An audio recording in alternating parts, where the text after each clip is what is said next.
Bear cub was trapped inside a ring of fireworks about to explode. What this baby did was shocking. Let us know where you're watching from. If you love my content, consider supporting it with a super thanks. Also, don't forget to like and subscribe. It'll help us to remain in touch with amazing people like you. The forest clearing glowed orange and gold in the dying sunlight.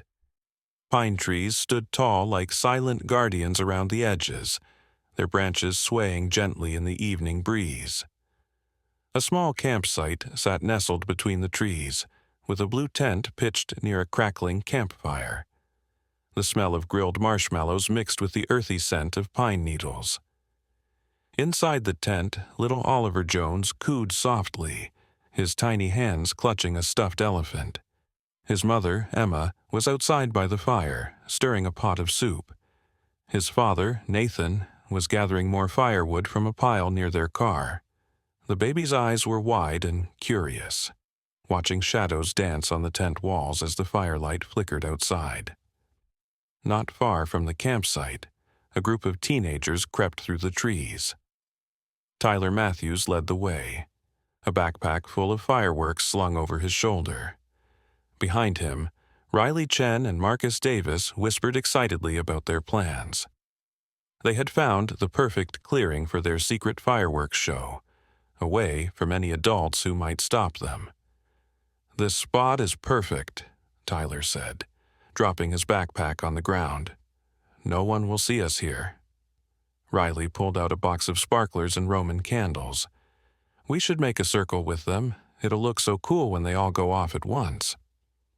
Meanwhile, deeper in the forest, a small black bear cub sniffed the air. The scent of food drifted from the campsite, making the cub's stomach growl. Its mother was foraging for berries on the other side of the hill, too far away to notice her curious baby wandering off. The cub padded quietly through the underbrush, following its nose toward the delicious smell. Its paws made soft crunching sounds on the fallen leaves. As it got closer to the clearing, it could hear human voices, but hunger drove it forward. Tyler and his friends had finished arranging the fireworks in a wide circle on the ground. They stood back to admire their work, not noticing the small black shape creeping closer through the shadows. "Light them all at once," Marcus suggested, pulling out a lighter. "It'll be like a fireworks fountain." The bear cub stepped into the clearing just as the teenagers began lighting the fuses. Confused by the sudden brightness and hissing sounds, the cub wandered right into the center of the circle. The teenagers were too busy watching the sparking fuses to notice the small animal now trapped inside their creation. Oliver heard something different through the tent walls. It wasn't the usual sounds of his parents moving around the campsite. This was a high-pitched whimper, almost like crying, the baby's face scrunched up with concern. He dropped his stuffed elephant and began crawling toward the tent opening. The fireworks fuses burned shorter and shorter, sparks flying in all directions. The bear cub realized it was surrounded and began to panic. It turned in circles looking for a way out, but everywhere it looked, there were more hissing, sparking dangers. The cub let out a frightened yelp. That's when the teenagers finally noticed what they had done. Riley gasped, pointing at the trapped animal. "There's a bear in there!" "Oh no, oh no," Tyler stammered, his excitement turning to horror. "What do we do?" The cub's cries grew louder, more desperate. The fuses were almost burned down to the fireworks themselves. In seconds, the whole circle would explode in a shower of sparks and flames. Oliver had crawled to the edge of the tent opening. He could see the glow from the fireworks reflecting off the trees. More importantly, he could hear the bear cub's frightened cries. Something deep inside the baby's heart told him another baby needed help. Without any fear, Oliver began crawling out of the tent, heading toward the sounds of distress. Emma looked up from her soup pot just in time to see her son disappearing into the darkness beyond the campfire's light. "Nathan!" she screamed. "Oliver's crawling away. Nathan dropped his armload of wood and sprinted after his son, but Oliver had already covered surprising ground for such a small baby. The infant moved with unexpected determination toward the clearing where the fireworks sparkled dangerously. The bear cub pressed itself low to the ground, trembling as the circle of fire closed in around it. The teenagers stood frozen, not knowing whether to run toward the danger or away from it. Time seemed to slow down as everyone realized something terrible was about to happen. Just then, a strange calm settled over the clearing. The baby, Oliver, emerged from the shadows, his tiny form illuminated by the sparking fireworks. His soft babbling cut through the chaos like a gentle melody. The sight of such a small, innocent child crawling toward danger shocked everyone into a new kind of panic. "Oh my God, there's a baby!" Riley screamed, her hands flying to her mouth. "Someone grab him!" But something extraordinary happened. As Oliver crawled closer, his eyes locked with the frightened bear cubs. The two babies, one human, one bear, seemed to understand each other in that moment. Oliver's face broke into a smile, and he reached out his chubby little hand toward the cub. Nathan was running at full speed now, his heart pounding against his chest. He could see his son in the clearing, dangerously close to the ring of about-to-explode fireworks. Emma was right behind him, tears streaming down her face as she called out Oliver's name. The bear cub, still trapped and terrified, made a small whimpering sound. Oliver responded with his own baby talk, a series of gentle coos and gurgles. Slowly, carefully, the cub began to move toward the human baby, drawn by some instinct older than fear itself. Tyler's mind raced. The fuses were almost gone. In maybe 3 seconds, the entire circle would erupt in flames and sparks. Without thinking, he dove forward, trying to kick one of the fireworks out of formation to break the circle. But fate had other plans. As Tyler moved, his foot caught on a tree root, and he tumbled to the ground hard. His ankle twisted painfully, and he cried out. Marcus rushed to help him, leaving Riley standing alone, watching the disaster unfold.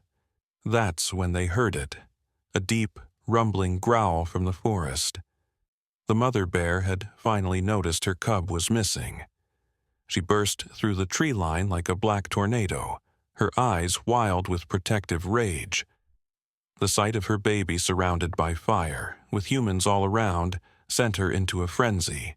Everyone froze. The massive bear stood on her hind legs, towering over them all. Her roar shook the trees, but then she saw Oliver, this tiny human infant reaching out to her cub with such gentleness. The mother bear's rage flickered, replaced by confusion. Oliver giggled. The sound was so pure, so innocent, that it seemed to cast a spell over the clearing. The baby continued crawling forward, now almost at the edge of the fireworks circle. The bear cub, emboldened by the friendly gesture, tried to move toward Oliver but couldn't get past the sparking fuses. Nathan was close now, maybe 10 feet away. He wanted to scream, to grab his son and run, but he knew any sudden movement might set off the mother bear. He forced himself to move slowly, speaking in a low, calm voice. "Oliver, come to Daddy. Come on, buddy." But Oliver had other ideas. The baby sat up and clapped his hands, laughing at the pretty lights. Then, in a move that made everyone's heart stop, he reached out and grabbed one of the fireworks. Time seemed to freeze. The fuse on the firework Oliver grabbed had burned down to nothing. It should have exploded in his tiny hand. But instead, something impossible happened. The fuse simply stopped. The sparks died out. The firework went dark. Riley blinked hard, not believing her eyes. Did that just? Before anyone could process what had happened, Oliver crawled into the circle with the bear cub. The two babies met in the middle, and Oliver patted the cub's head gently. The cub nuzzled against Oliver's hand, no longer afraid. The mother bear watched this interaction closely. Her massive form trembled with indecision. Every instinct told her to charge, to protect her baby from these humans. But something about the human cub's behavior confused her. He wasn't hurting her baby. He would... comforting it? Emma had reached Nathan's side. She grabbed his arm, her fingers digging in hard. "Don't move," she whispered. "Just wait." The remaining fireworks continued to burn down, their fuses getting shorter and shorter. Tyler, still on the ground with his twisted ankle, noticed something else strange. One by one, the fuses seemed to be slowing down, their bright sparks dimming. "Guys," Marcus whispered, his voice shaky. "Look at the fireworks." Everyone watched in amazement as the fuses flickered and died, one after another. It was as if Oliver's presence had created some kind of protective bubble. The baby and the bear cub sat in the center of the circle, completely unaware of the miracle happening around them. But not all the fuses had died. 3 fireworks on the far side of the circle were still burning strong. Their fuses were almost gone. In seconds, they would explode, sending sparks and flames everywhere. The bear cub would be burned. Oliver would be hurt. The mother bear would attack. Riley made a split-second decision. She wasn't the bravest person in the world, but something about seeing those 2 innocent babies together gave her courage. She ran forward, dropping to her knees beside the still burning fireworks. "Riley, no!" Tyler shouted, trying to stand despite his injured ankle. But Riley was already moving. She grabbed the first firework and threw it as hard as she could away from the circle. It exploded in midair, a fountain of blue and gold sparks that lit up the night sky. The second firework she kicked with all her might, sending it spinning into the empty forest, where it burst harmlessly against a tree. The third firework's fuse had burned down to nothing. Riley reached for it, knowing she was too late. But just as her fingers touched it, she felt a strange coldness, like an invisible hand had covered hers. The fuse went out. The firework fell silent.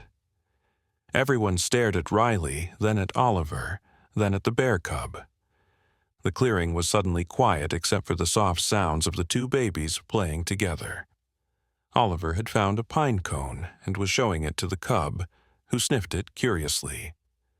The mother bear slowly lowered herself back to all 4s. She took a cautious step forward, then another. Nathan and Emma held their breath as the massive animal approached their son.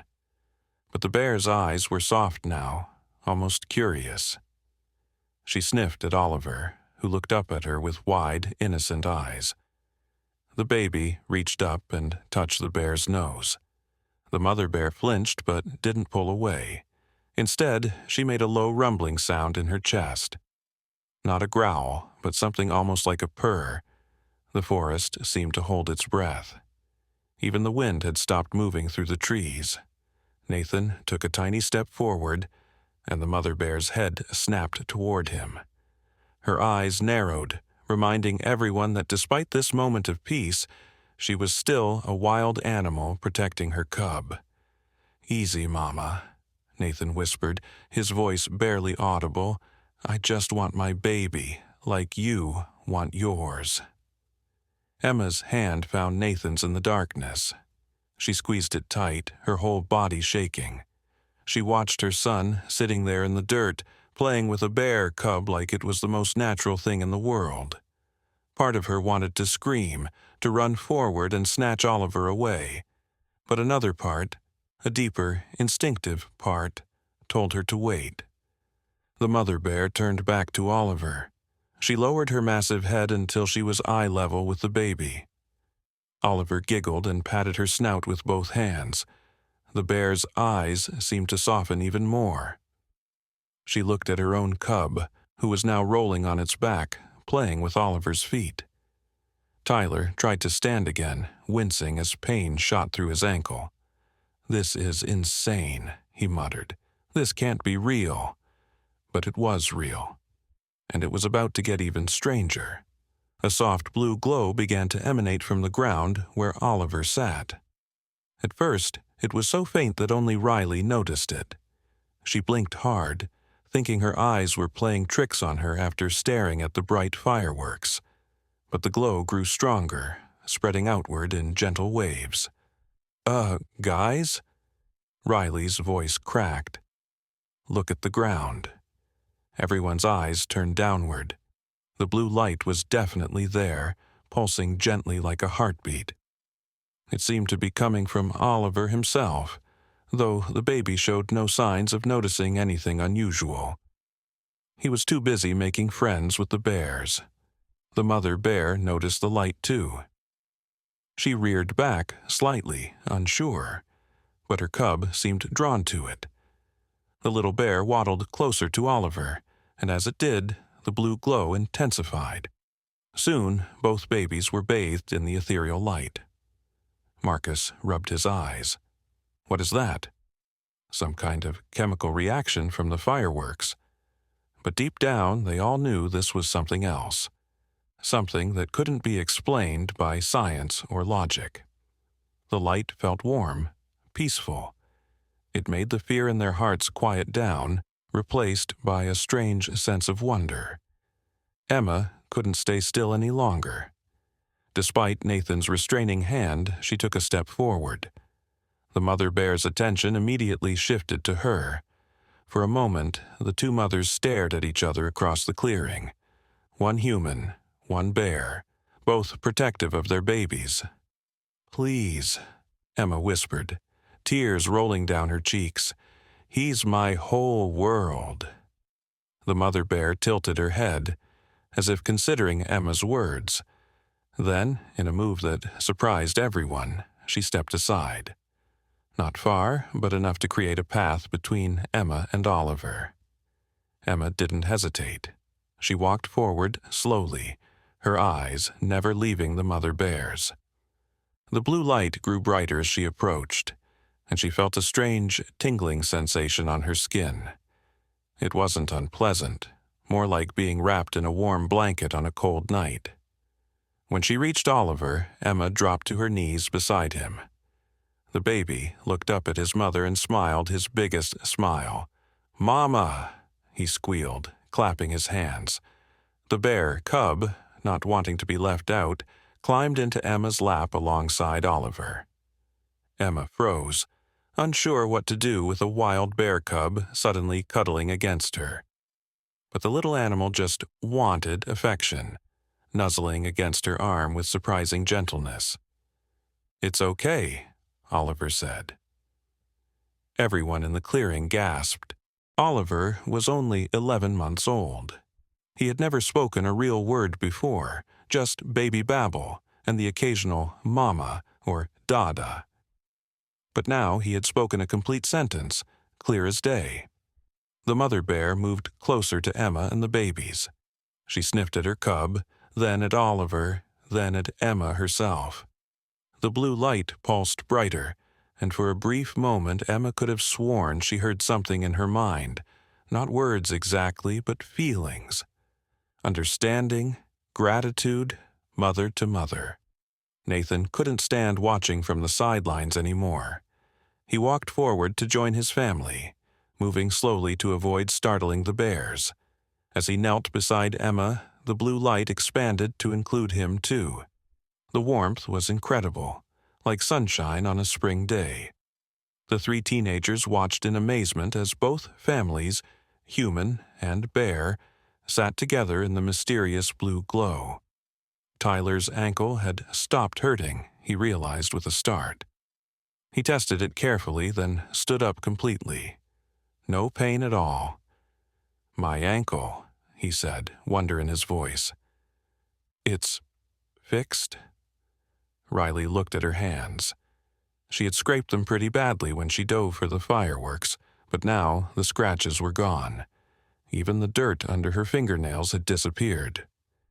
Marcus pointed at the ground where the fireworks had been. The scorch marks were fading, grass already beginning to grow back in fast forward motion. It was like the earth itself was healing. The blue light began to pulse in a rhythm like a lullaby. Oliver yawned, his little adventure finally catching up with him. The bear cub yawned too, curling up against Emma's side. Even the adults felt a strange drowsiness settling over them. But just as everyone began to relax, a new sound cut through the peace. It was a high-pitched whistle, coming from somewhere deeper in the forest.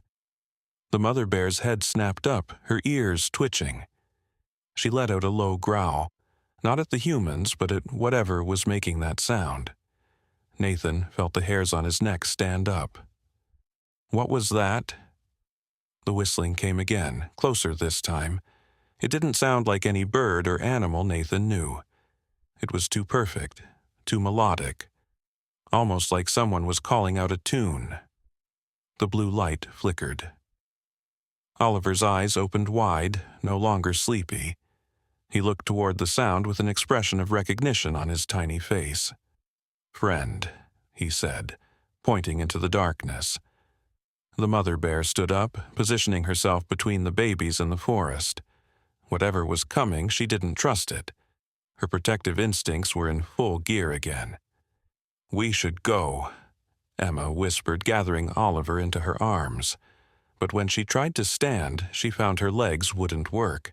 The blue light had changed, no longer warm and comforting. Now it felt heavy, like invisible chains holding them in place. "I can't move," Riley said, panic creeping into her voice. "Why can't I move?" The whistling was very close now. Shapes began to emerge from between the trees. Tall, slender figures that moved with unnatural grace. As they stepped into the clearing, the blue light reflected off their forms, revealing something that made everyone's blood run cold. They weren't entirely human. Their features were too perfect, too symmetrical. Their eyes glowed with the same blue light that surrounded the clearing. And when they smiled, their teeth were slightly too sharp, too many. The lead figure raised a hand in greeting.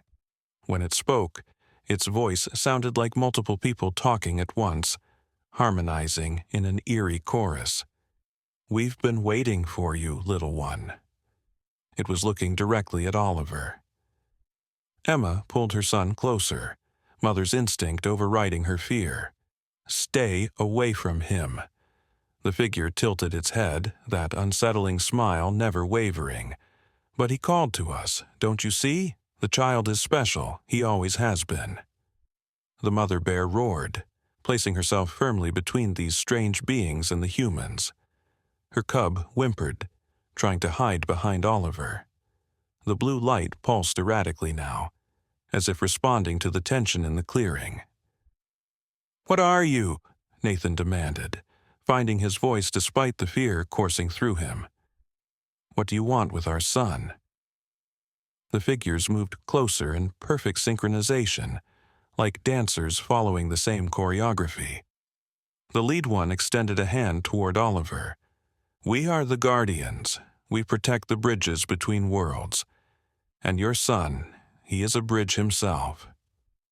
Oliver reached back toward the figure, his baby face curious rather than afraid.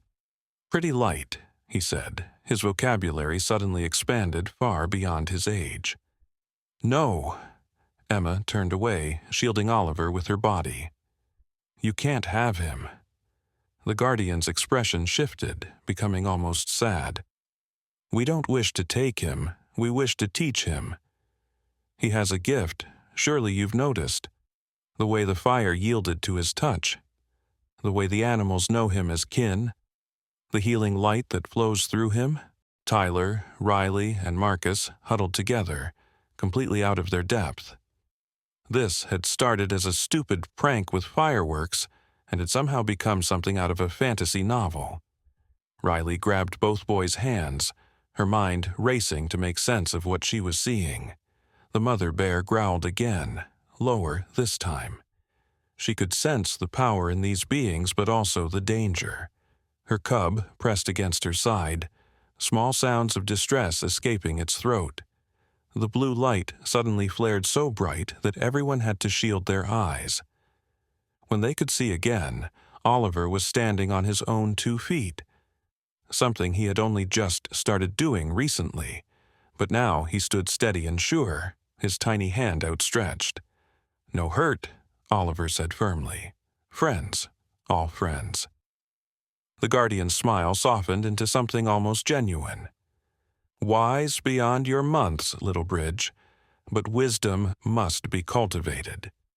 Will you let us help you grow?" Emma found her voice again, though it shook with emotion.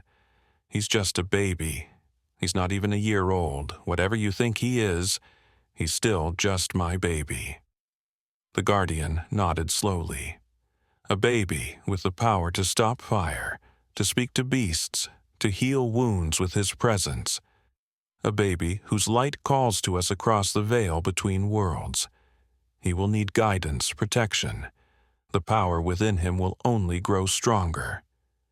Nathan struggled against the invisible force holding him in place. And what if we say no? What if we just want to raise our son normally? The figures exchanged glances, their synchronized movements sending chills down everyone's spines. "Normal is no longer an option," the lead Guardian said. "The child has awakened. Others will sense him now. Some will seek to use his power. Some will fear it. We offer sanctuary and knowledge." As if to emphasize the point, a new sound reached them, distant but unmistakable. Howling. Not wolves, but something else, something that made even the mother bear's fur stand on end. "They come already," another Guardian spoke, its voice like wind chimes. "The Shadow Hunters. They seek any child of the light." Oliver's expression changed. For just a moment his baby face looked ancient, wise beyond measure. "Bad things coming," he said clearly. "Must protect friends." The blue light around them began to shift, forming what looked like a protective dome. The howling grew closer, and with it came a chill that had nothing to do with the night air. Even the teenagers could feel it, a wrongness approaching through the forest. The mother bear made a decision. She nudged her cub toward the humans, then turned to face the forest. Whatever was coming, she would defend all the cubs, bear and human alike. Emma looked at the Guardians, her motherly protection warring with the need to keep her child safe from whatever was approaching. "If we come with you, what happens to our lives? Our home? Your lives change," the Guardian admitted. "But they do not end. The child needs both worlds, the human love you provide and the knowledge we offer. He is a bridge, remember? Bridges connect, not separate." The howling was very close now. Dark shapes flickered between the trees, moving with predatory purpose. The blue dome of light crackled as something tested its defenses. Oliver walked over to the bear cub and hugged it. Then he turned to his parents, his expression far too knowing for his age. "We go now. Safe place. Then come back. Promise." Nathan and Emma looked at each other, a lifetime of communication passing between them in that glance. Their baby was special. They'd known it from the moment he was born, though they'd never imagined anything like this, and now they had to make an impossible choice. "Together," Emma said finally. "Whatever happens, we stay together." Nathan nodded. "As a family." The lad Guardian smiled, and this time it looked almost human. Family. Yes, that is the strongest magic of all. The howling reached a crescendo as dark forms burst from the tree line. They were like wolves, but wrong, too large, with eyes that burned red and shadows that writhed around them like living things. The Shadow Hunters had arrived. The mother bear roared and charged at the nearest one, her massive paws swiping at the creature. Her claws passed right through it, as if it were made of smoke. The shadow hunter reformed instantly, its red eyes fixed on Oliver. "The dome holds for now," the lead guardian said urgently. "But not for long. We must move." Oliver stood perfectly still in the center of the chaos, his small form glowing brighter than ever. The bear cub pressed against his legs, whimpering. Around them, the blue dome crackled and sparked as more shadow hunters threw themselves against it. Tyler, Riley, and Marcus scrambled backward, trying to get as far from the creatures as possible. But there was nowhere to run. They were surrounded. Tyler's hand shook as he pulled out his phone, thinking to call for help. But the screen was dead. No signal, no power, nothing. "Electronics don't work here," one of the guardians explained, noticing his confusion. "Not when the veils are thin." Emma held Oliver tight, her heart racing. Where would we go? How do we get past those things? The lead guardian raised both hands, and the air in front of them began to shimmer. A doorway appeared, not a physical door, but a tear in reality itself. Through it, they could see a place that defied description. Colors that shouldn't exist swirled together, and structures that seemed to fold in on themselves stretched into an impossible sky. "The between place," the guardian said. "Neutral ground. Safe from hunters, safe from those who would misuse the child's gift." Nathan stared at the portal, his rational mind struggling to process what he was seeing. He was an accountant, for crying out loud. He dealt with numbers and spreadsheets, not magical doorways and shadow creatures. But here was his baby son, glowing like a tiny star, speaking in complete sentences, and apparently holding back monsters with pure will. "And we can come back?" Emma asked. "To our world? Our home?" "Bridges work both ways," the guardian assured her. "But first we must survive this night." A shadow hunter managed to push partway through the dome. Its incorporeal form solidified just enough to snap its jaws at the humans. The mother bear intercepted it, her teeth finding purchase this time. The creature let out an unholy shriek and dissolved back into shadow. Oliver raised his tiny hand, and the dome grew brighter, but the effort was clearly draining him. His baby face was pale, sweat beading on his forehead. "Tired, Mama," he whispered. "The child cannot hold them much longer," another guardian warned. "Choose now." Riley suddenly stepped forward. "I'm going too." Tyler and Marcus stared at her. "Riley, what are you talking about?"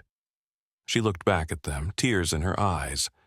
"Don't you see? This is real, all of it. And we're part of it now. We saw magic tonight, real magic. I can't just go back to algebra class and pretend this didn't happen." "You are not chosen," the lead guardian said, but not unkindly. "The doorway is for the child and his protectors." "Then I choose to protect him," Riley said firmly. She looked at Emma and Nathan. "If you'll let me. He's going to need friends who understand, who were there from the beginning." Before anyone could respond, the dome cracked. A spider web of fractures spread across its surface. The shadow hunters howled in triumph, sensing victory. Oliver stumbled, his little legs shaking. The bear cub supported him, the two babies leaning on each other. "Can't hold." The mother bear made a sound deep in her chest, decisive, final.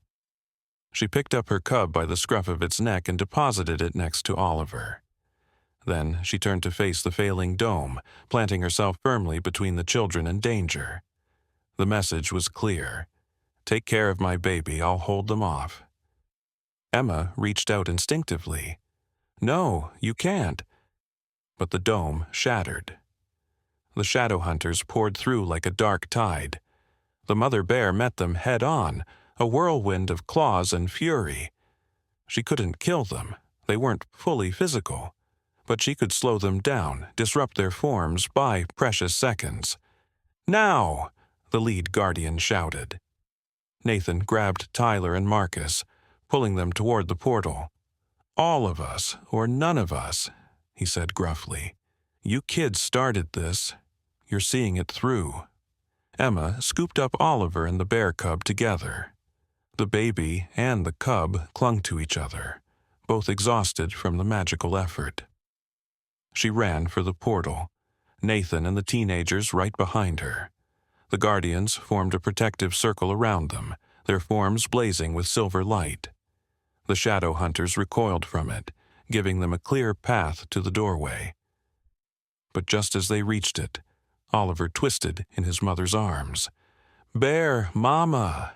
he cried, reaching back toward where the mother bear was still fighting. Emma paused at the threshold.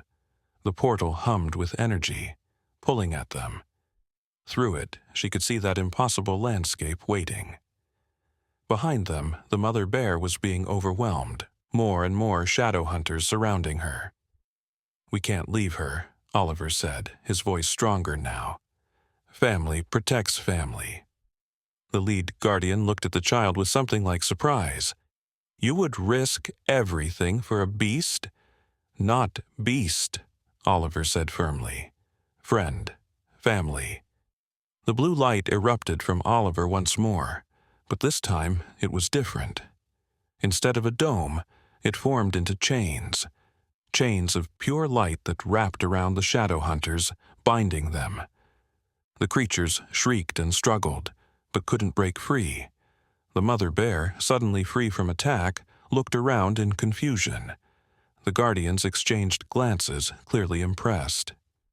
"The child's power grows by the moment," one murmured. "He makes his own rules." "Come!" Oliver called to the mother bear, his baby voice carrying impossible authority. "Safe place. All together." The bear hesitated for just a moment, then bounded toward them. Behind her, the chains of light were already beginning to fade. The shadow hunters wouldn't be held for long. "Everyone through!" the lead guardian commanded. They tumbled through the portal in a chaotic rush. Emma carrying Oliver and the bear cub, Nathan helping the teenagers, the mother bear leaping through just as the first shadow hunter broke free, and the guardians bringing up the rear. The sensation of passing through was indescribable, like falling in all directions at once, like being turned inside out and right side in again. Colors that had no names flashed past them. Sounds that might have been music or might have been mathematics echoed in their ears. Then, suddenly, they were through.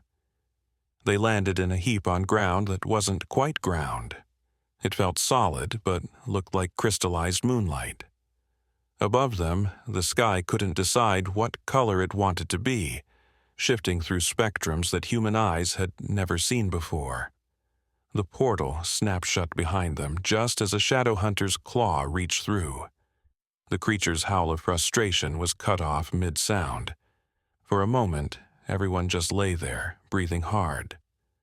The bear cub crawled over to its mother, mewling softly. The mother bear nuzzled it, then looked at Oliver with what could only be described as gratitude. Oliver, despite everything they'd just been through, giggled and clapped his hands. "Pretty," he said, looking around at their surroundings. The guardians helped everyone to their feet. Their forms seemed more solid here, more real. The lead one approached Oliver, kneeling to bring itself to his eye level. "You surprised us, Little Bridge," it said. "Your power comes from love, not just light.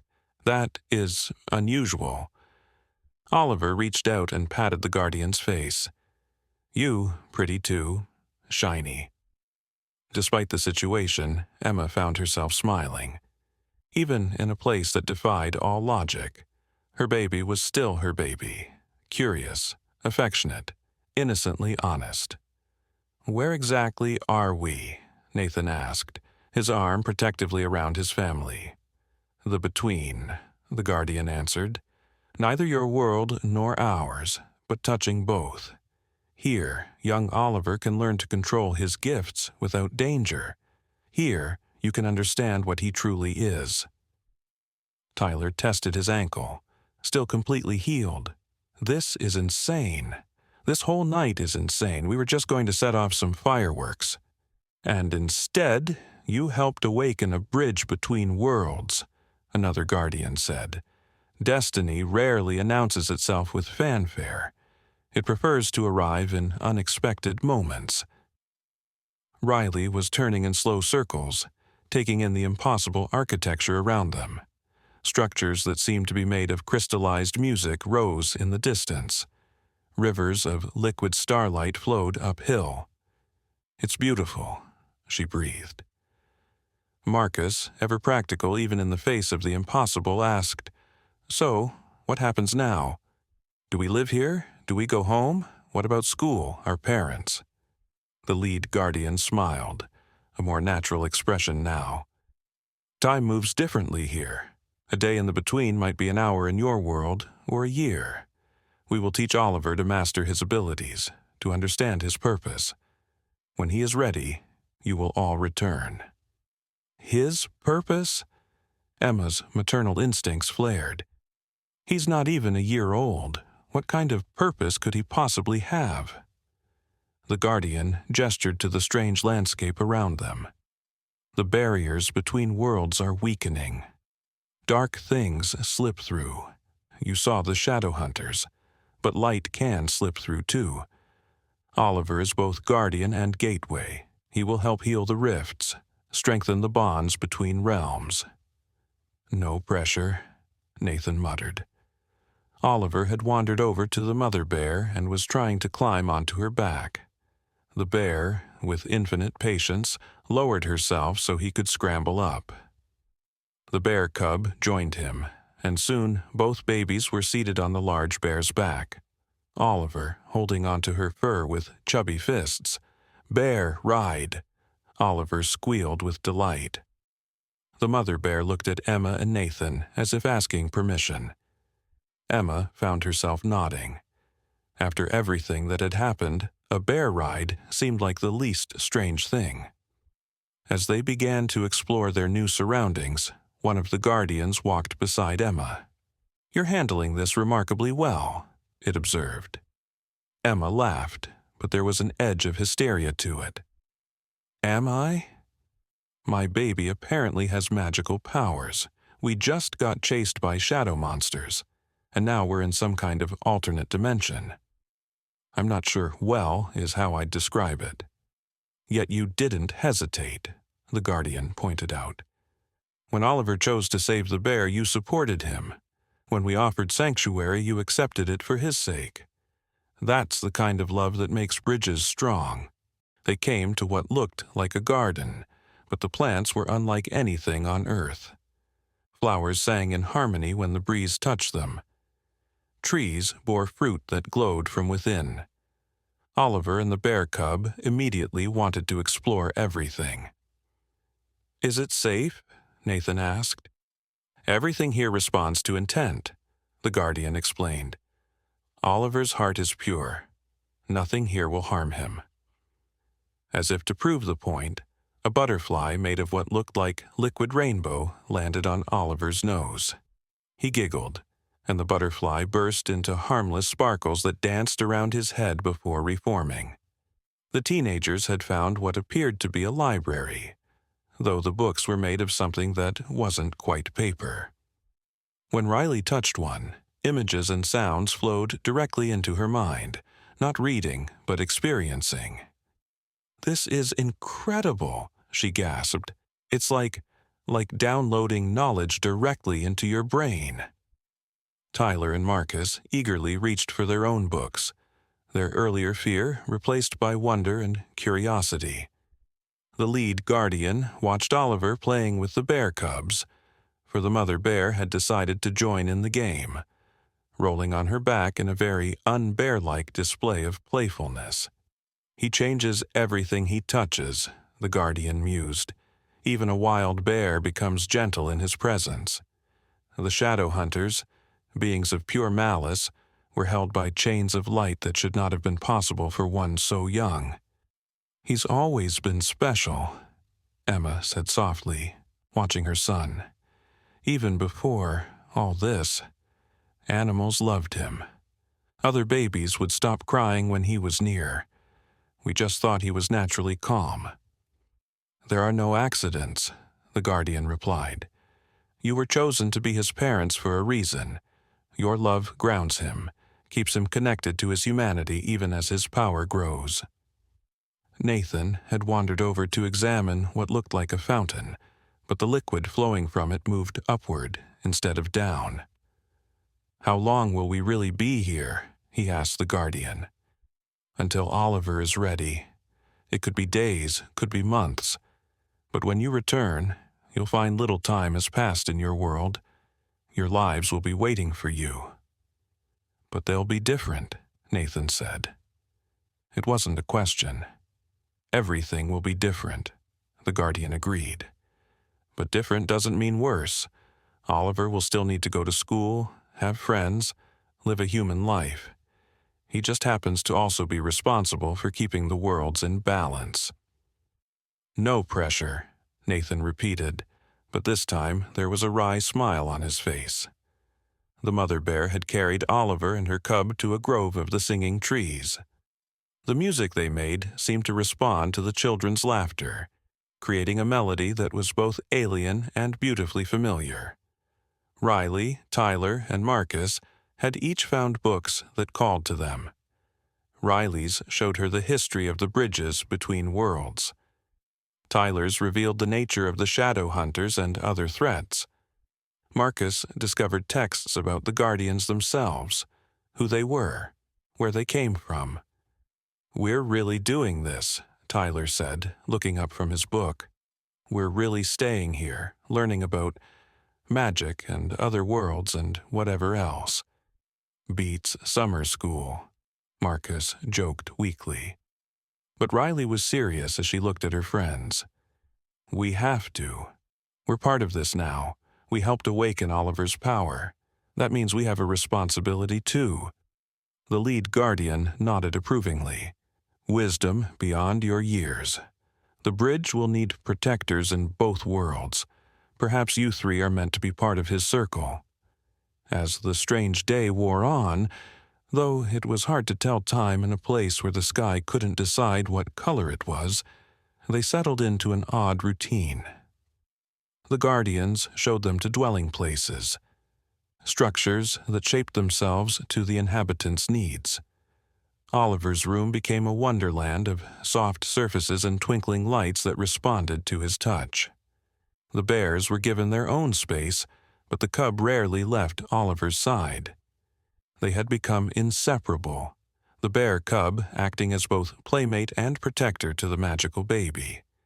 That night, or what passed for night in the between, Emma tucked Oliver into a bed that felt like sleeping on a cloud. The bear cub curled up beside him, and both babies were asleep within moments. "Mama," Oliver mumbled sleepily. "Home soon."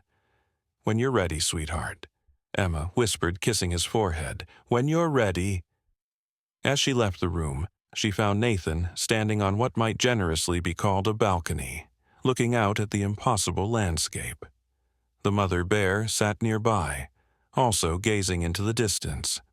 "Penny for your thoughts?" Emma asked, slipping her hand into her husband's. Nathan chuckled. "I don't think they make currency for thoughts like these. Our baby is magic, Em. Real, actual magic. He talks to bears, stops time, binds shadow monsters, and we're supposed to just go with it. What choice do we have?" Emma leaned against him. "He's still our Oliver. Still the baby who hates peas and loves peekaboo. He just happens to also be some kind of interdimensional guardian." The mother bear made a low sound, almost like agreement. It was strange how quickly they'd all adapted to treating the bears like family members rather than wild animals. "The guardian was right about one thing," Nathan said. "Everything is different now." But looking at him sleeping in there, cuddled up with a bear cub like it's the most normal thing in the world. Maybe different is okay. They stood there together, a family expanded beyond species, beyond worlds, watching alien stars dance in an impossible sky. Whatever tomorrow brought, they would face it together. In his sleep, Oliver glowed softly, the blue light pulsing in time with his breathing. The bear cub unconsciously moved closer, basking in the warm glow. Somewhere in the dwelling, 3 teenagers pored over magical texts, preparing for a destiny they never could have imagined. And in the shadows between worlds, things stirred and watched and waited. The Shadow Hunters had been only the beginning. Greater challenges lay ahead, greater choices to be made. But for now, in this moment, in this place between all places, a very special baby slept peacefully, surrounded by love and protection from the most unlikely family anyone could imagine. The peace didn't last long. Oliver woke in the middle of the night, his blue eyes wide and alert. The bear cub stirred beside him, sensing his agitation. But it wasn't fear that had woken the baby. It was a sound only he could hear, a calling that pulled at something deep inside him.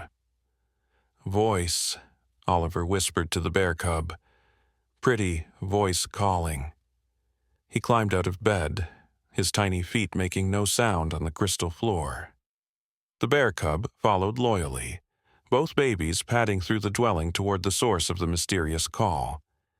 Emma woke with a start, mother's intuition telling her something was wrong. She found Oliver's bed empty, and her heart jumped into her throat. "Nathan, Oliver's gone!" They rushed from their room to find the mother bear already awake and alert, her nose twitching as she followed her cub's scent. Together, the parents and the bear hurried through the strange corridors of their temporary home. They found Oliver and the cub in a room they hadn't seen before, a circular chamber with walls that seemed to be made of living starlight. In the center of the room stood a figure unlike any of the guardians they'd met. This being was smaller, more delicate, with features that shifted and changed like flowing water. "Hello, little bridge," the figure said, its voice like silver bells. "I've been waiting for you." Emma rushed forward, but found herself stopped by an invisible barrier. "Let me through. That's my son." The figure turned to her with eyes that held ancient sadness. "I mean no harm, mother of the bridge. I am Lorelei, the last echo. I have come with a warning." Nathan pounded on the invisible wall. "Then warn us from outside this barrier. Let us get to our son." But Oliver toddled toward Lorelei without fear, the bear cub at his side. When he reached the strange being, he held up his arms in the universal baby gesture for "pick me up." Lorelei obliged, cradling Oliver with infinite gentleness. "Long ago," Lorelei began, her form shimmering as she spoke, "there were many bridges between worlds. Children like Oliver were common, celebrated. They kept the balance, prevented the darkness from spreading. But something happened. Someone betrayed us." The walls around them began to show images. Children glowing with different colored lights, playing in impossible gardens, learning from beings of pure energy. Then darkness creeping in. Children disappearing one by one until only silence remained. "The Collector," Lorelei whispered, and even the guardians who had arrived flinched at the name. He discovered how to steal the bridge children's power, to add it to his own. One by one, he took them, until I was all that remained of their protectors. Oliver reached up and touched Lorelei's shifting face. "Sad," he said simply. "You're sad." Tears that looked like liquid starlight fell from Lorelei's eyes. "Yes, little one, so very sad. And now you are here, the first bridge child in 1,000 years. The Collector will have sensed your awakening. He will come." The lead guardian stepped forward, That's why we brought them here. The Between is protected, shielded. Your shields are breaking, Leerily interrupted. Haven't you noticed? The Shadowhunters found him in his own world. They've never been able to cross over before. The barriers are weakening because the Collector has been feeding on them, growing stronger. The images on the walls changed, showing a figure shrouded in darkness, surrounded by swirling lights. The stolen powers of the Bridge Children. Even in the image, his presence was oppressive, wrong. "How long do we have?" Nathan asked, his practical mind already working on the problem. "Days, perhaps weeks. He moves carefully, testing defenses, but he will come." Lyerly set Oliver down gently. The child must be prepared. His power is raw, untrained. If the Collector takes him... She didn't need to finish. Everyone understood. If this Collector person got Oliver's power, there would be no one left to maintain the balance between worlds. Riley, Tyler, and Marcus had arrived, drawn by the commotion. They stood in the doorway, taking in the scene with wide eyes. Riley was the first to speak. "So, we train him." "We all help. We've got those books, the Guardian's knowledge. We can do this." Tyler nodded, surprising himself with his determination. "We started this journey together. We'll see it through." But Marcus was looking at the images on the wall with a technical eye. "Wait. If this Collector feeds on the barriers between worlds, and the barriers are weakening, doesn't that mean he's making himself vulnerable too? Like he needs those barriers to exist to feed on them?" Lyerly turned to the teenager with surprise. "You see clearly for one so young.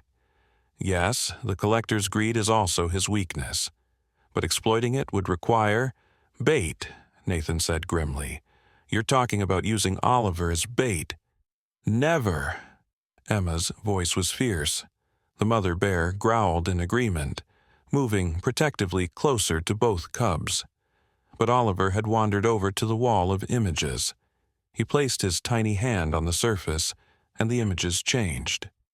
Instead of the past, they now showed possibility, paths branching into different futures. In some, darkness consumed everything. In others, light prevailed. But in all of them, Oliver stood at the center. "I help," Oliver said firmly. "Stop Badman. Protect friends." Lyerly knelt beside him. "You are brave, little Bridge. But bravery alone won't be enough. You must learn to use your gifts properly. The Collector has had millennia to perfect his power.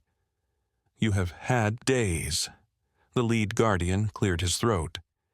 "Then we begin intensive training immediately, all of us, the humans included. If we're to face the Collector, we need every advantage."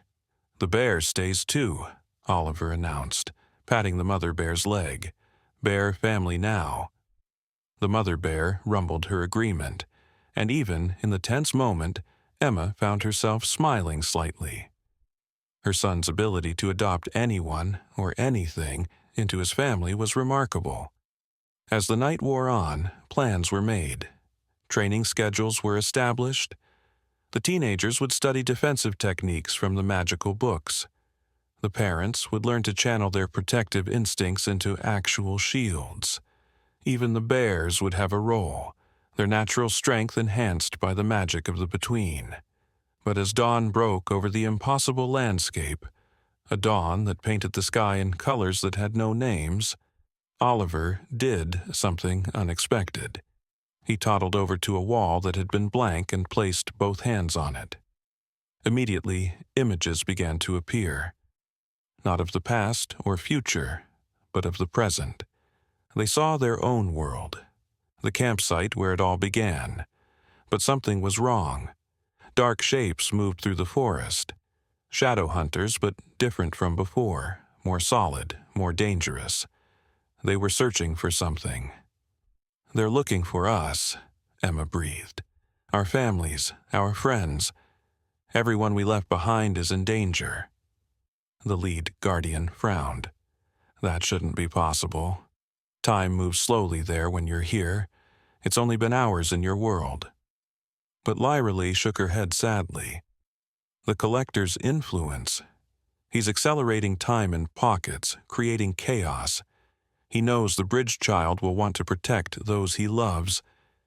He's trying to force Oliver to reveal himself. On the wall, they watched shadow hunters approaching Riley's house. Her parents were inside, unaware of the danger. Another group headed for Tyler's home, then Marcus's. "We have to warn them," Riley cried. "We have to go back." "It's what he wants," the Guardian warned. "The moment Oliver returns to your world, the Collector will sense him. You'll be walking into a trap." But Oliver was already glowing, his power responding to his desire to protect. "Save friends' families," he said. "No, let shadow things hurt them." Nathan looked at Emma. "We can't let innocent people suffer because of us. There has to be a way." Emma nodded, then turned to Lyra Lee. "You said Oliver's power is raw, untrained. But what if that's an advantage? What if we use his unpredictability against the Collector?" Lyra Lee's shifting features showed intrigue. "Explain. The Collector expects patterns, right? He's dealt with trained Bridge children. But Oliver makes his own rules. He saved a bear that should have attacked us. He created chains of light that shouldn't have been possible."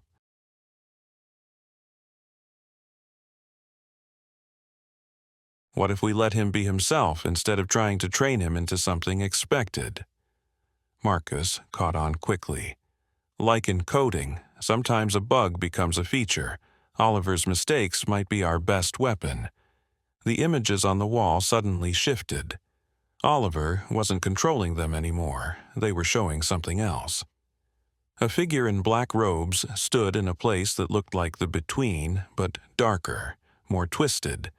The Collector raised his head as if sensing something. "He knows," Lyra Lee whispered. "He knows the Bridge Child is aware of him now." The figure in the image smiled, and even through the wall's projection they could feel the malevolence. He raised a hand, and the shadow hunters in their world became more aggressive, more focused. One group had reached Riley's house and was circling it like wolves. "No more waiting," Oliver declared with surprising authority. The blue light around him intensified, and cracks appeared in the air itself.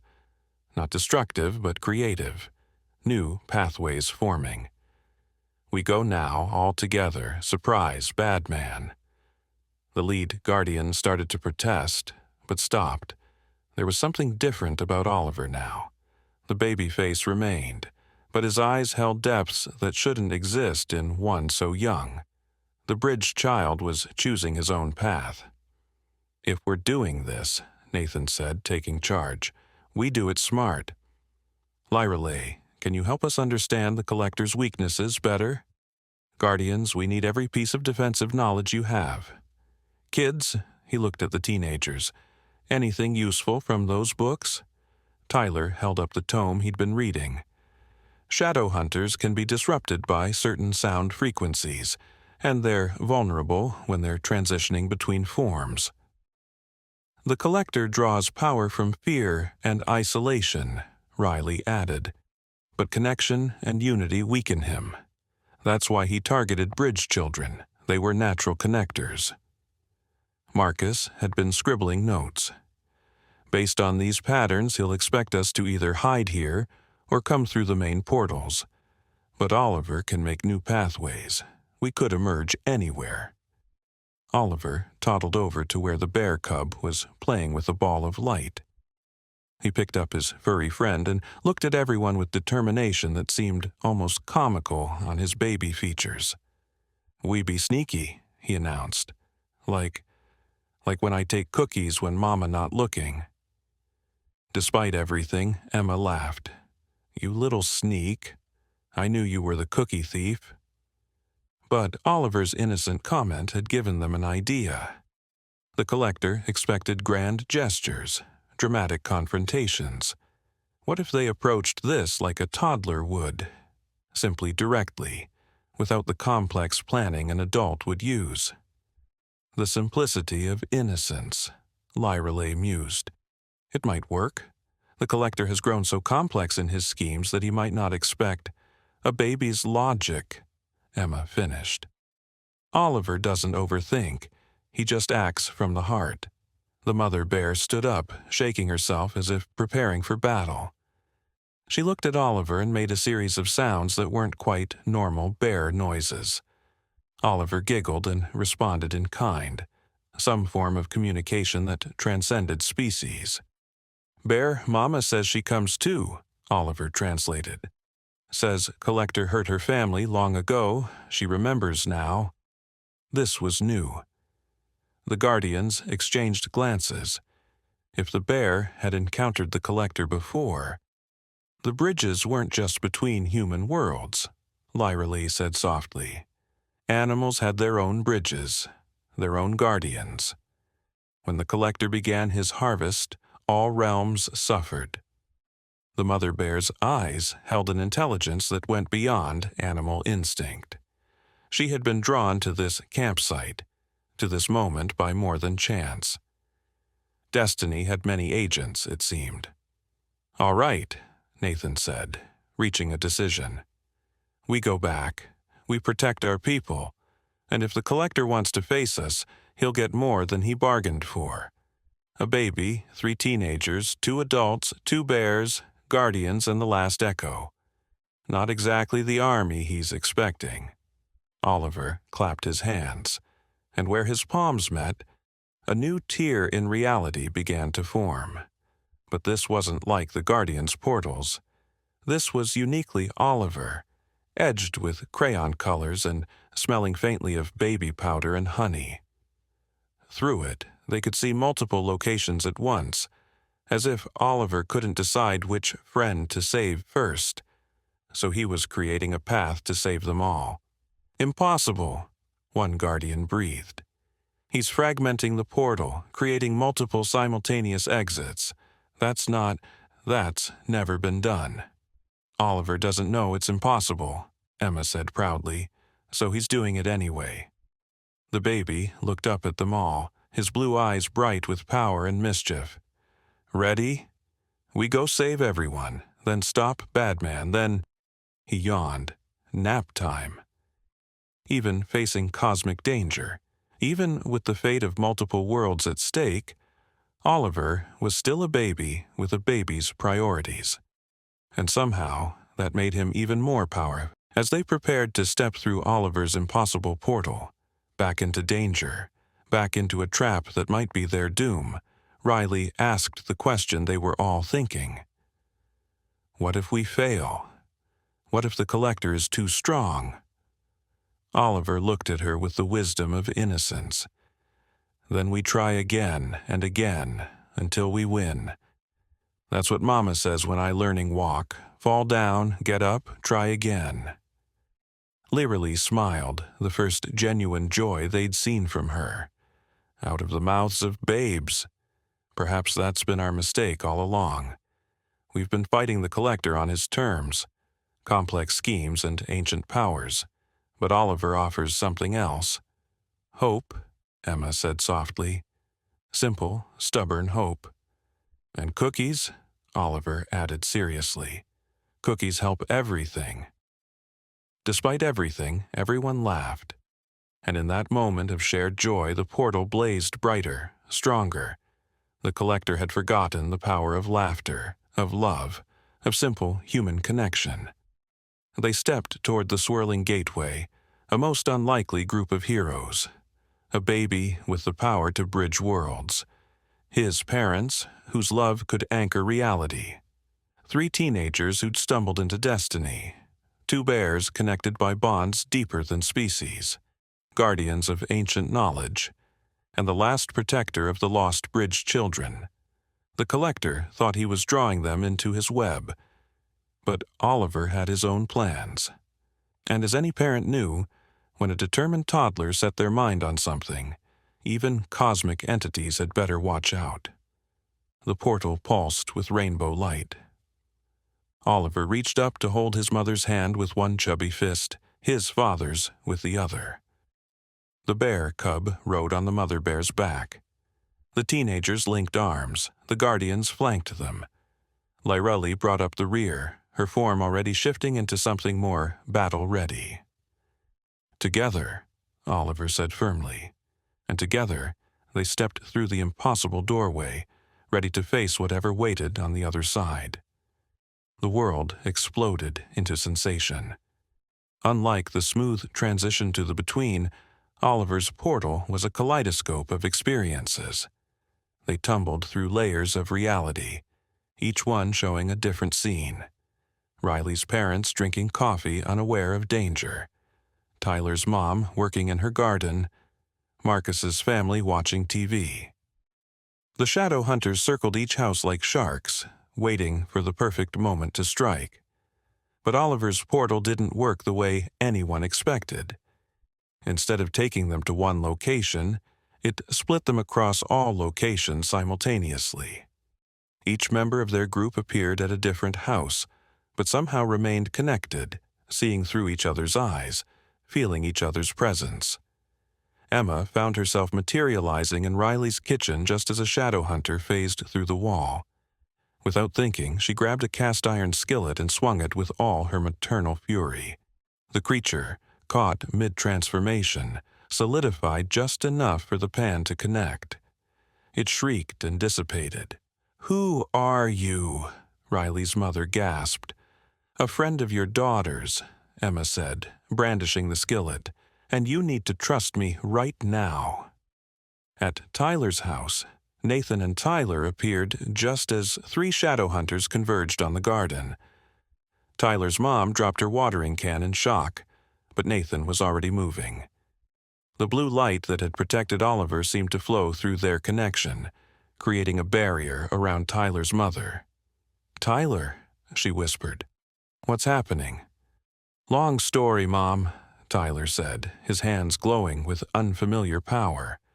"But we're the good guys, I promise." Marcus found himself back-to-back with the mother bear in his own living room.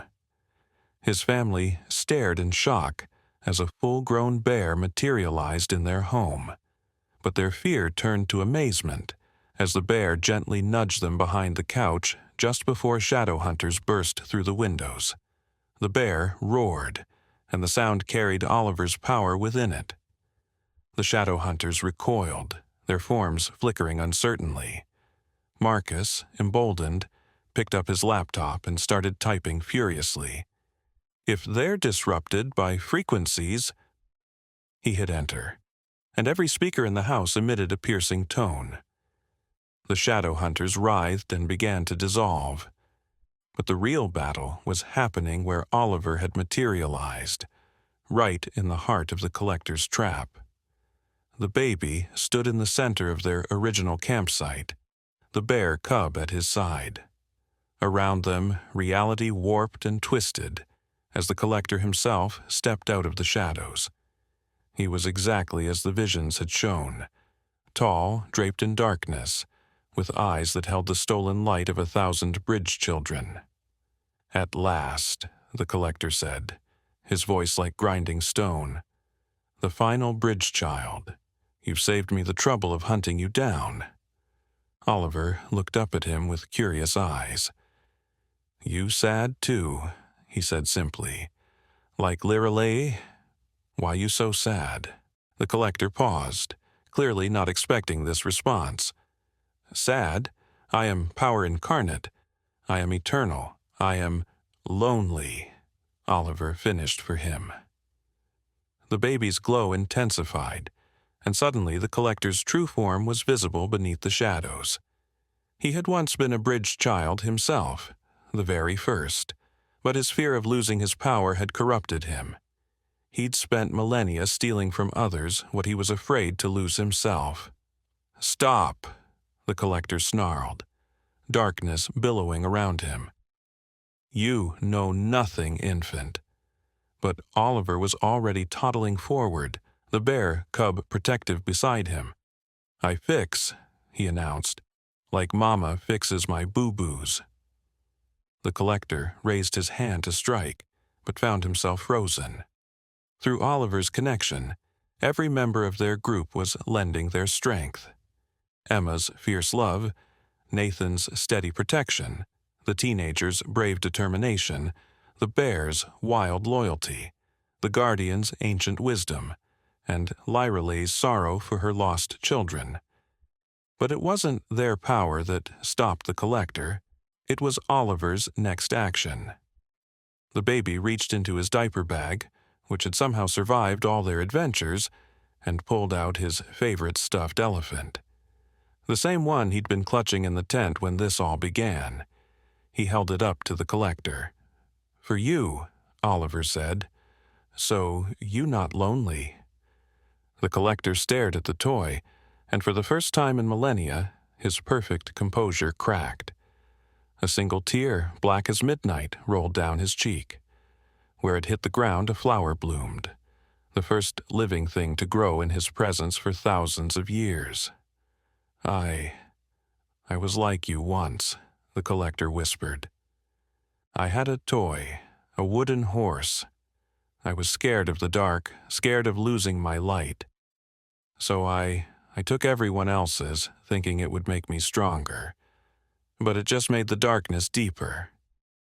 Oliver patted the collector's robes, which were now dissolving, revealing not a monster but a child, ancient and lost, trapped in his own fear for eons. "Is okay," Oliver said. "Everyone's scared sometimes, but family helps, friends help." Through the multiple portals, everyone was watching. The shadow hunters had stopped their attacks, confusion replacing aggression.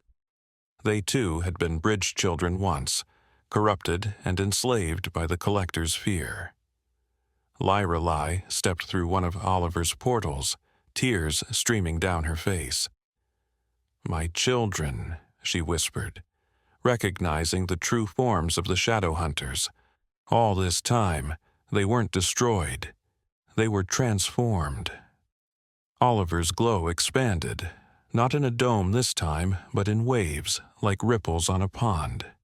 Each wave washed over a shadow hunter, revealing the lost child beneath. Soon the campsite was filled with confused, frightened children from across time and space, all looking to Oliver. The collector, no longer a collector but a scared, ancient child, fell to his knees. Can you really fix this? Can you undo what I've done?" Oliver considered this seriously, his baby face scrunched in concentration. Then he smiled. "Not undo, make better. Everyone gets second chance. That's what Mama says."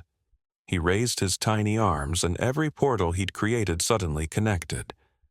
The campsite became a nexus, a true bridge between all worlds. The stolen power that the collector had hoarded for millennia began to flow back to its rightful owners.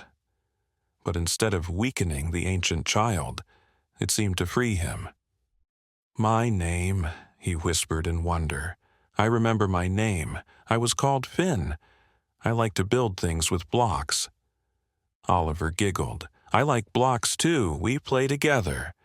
And just like that, the cosmic threat that had terrified worlds for millennia was reduced to what he'd always truly been, a scared child who needed a friend.